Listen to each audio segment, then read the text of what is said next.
Okay, so another video about making standalone proxies, and in this one we're going to look at Blackmagic's Proxy Generator, which comes with both the free version and the studio version, I believe. I don't know if there's any limitations on the free version. Anyway, so let's jump in and have a look.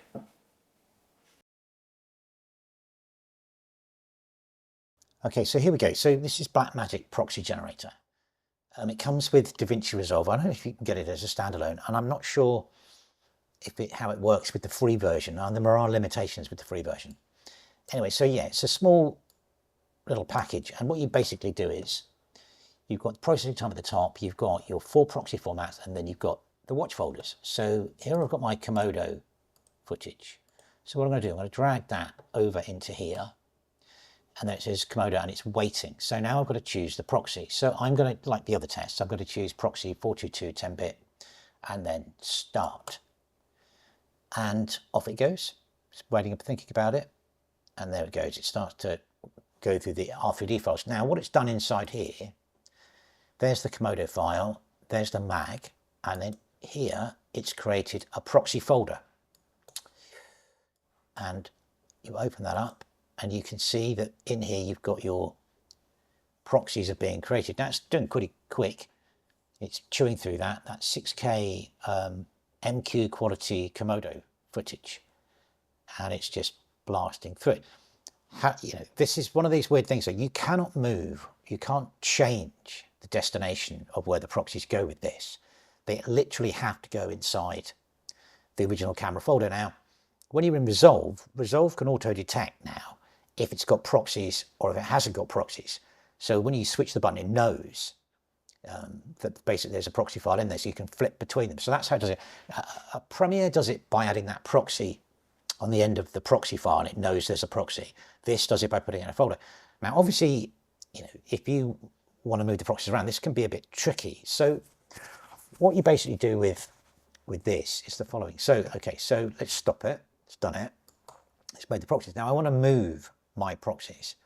So you have to do this. You have to go extract, and then you have to choose another destination. So proxies, proxy 2, create, and then open. Now what it'll do, it'll copy everything over to that folder, but it retains the original camera structure. So is it this one?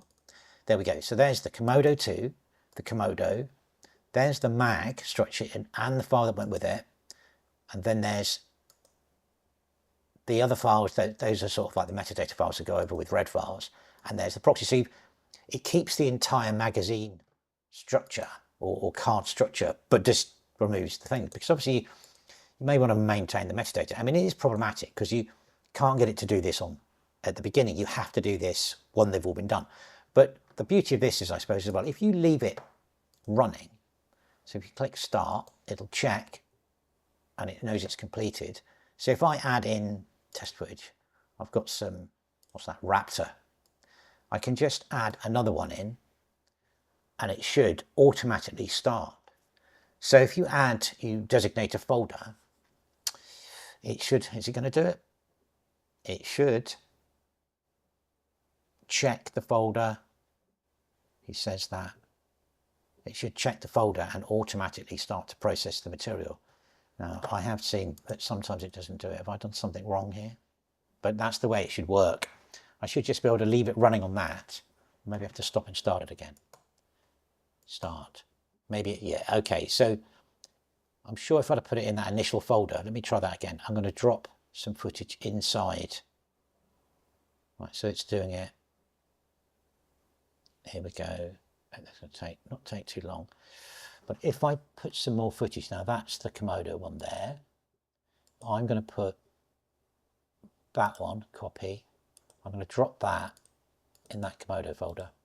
Paste and see what it does. See if it detects that. That's pretty slow. Maybe that's what it's processing. Let's just give that a go.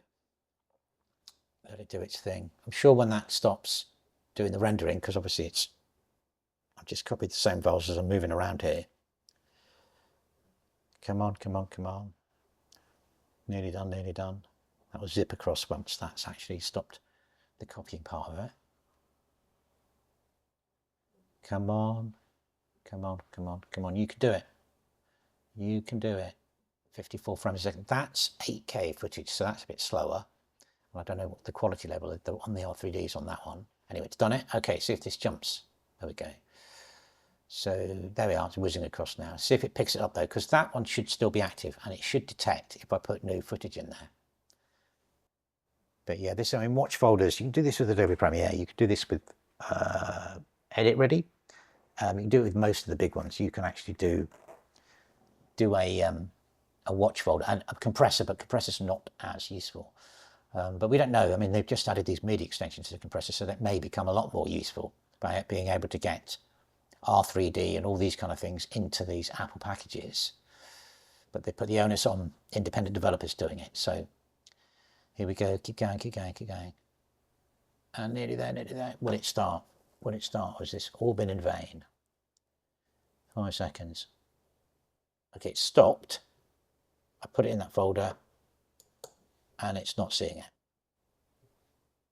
Nope. But I bet if I start again it will. Idle. Completed. Tell me it's completed. Well, okay, that's failed, but I mean that should do that. It should, you know, pick that up. But what you can do, let's move on. You can now get rid of the proxies. I can show where the proxies are, so it should launch them into that. Let's do that one. It should launch to show proxies. That's gone to a different folder. There we go. And then you can actually just remove them from this as well. So I'm going to get rid of my proxies, delete. Done. That one, delete proxies. Done.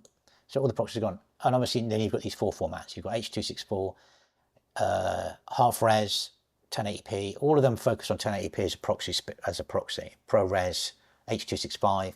And you choose the ones obviously that suits your project. Anyway, it's a great free tool that comes with DaVinci Resolve. I'm not sure of its viability with how it works with the free version of Resolve. I don't know if there's any things it can't do. But yeah, it's a great way of making proxies. Strangely, and I pointed out in other videos, it's quicker to make proxies for DaVinci Resolve in DaVinci Resolve than using in this, which is a very odd thing. This is much slower than actually doing them in DaVinci Resolve, but it's still very quick. Anyway, that's Blackmagic Proxy Generator. Thanks for watching.